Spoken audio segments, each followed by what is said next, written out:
There's no doubt about it, Nathan Drake is one of PlayStation's coolest and most popular mascots. His Uncharted series is PlayStation 3's tour de force, but in PlayStation All-Stars, Drake is brought back to earth a bit.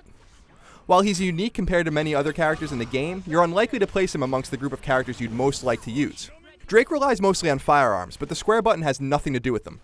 Rather, the square button is where his non-firearm attacks are unleashed from.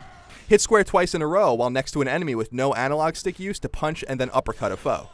Press towards an enemy while hitting square to unleash an even more powerful punch that will knock your foe to the ground. Interestingly, up in square launches a grenade, but as it's timed after it's thrown, it's hard to use effectively. The triangle button is all about guns. Press triangle with no analog stick to use Drake's AK-47. Throw an analog stick movement to the right or to the left, and Drake will fire away while running in a very Uncharted-esque-like fashion. Forward in triangle allows Drake to shoot his ever-powerful Magnum pistol, while pressing up in triangle fires Drake's grenade launcher. As the launch grenade detonates as soon as it hits something, use that in lieu of the aforementioned grenade toss.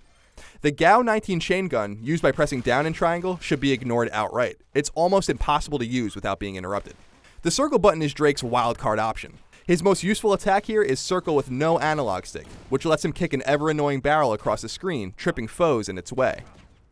Up in circle creates a zipline out of nothing, while down in circle gives Drake a barrier to hide behind while he fires away at enemies. The latter is strangely frustrating to use, but funny nonetheless. Press down in circle while in the air to send crumbling rocks down on your foes below. An awesome move to use on groups of enemies.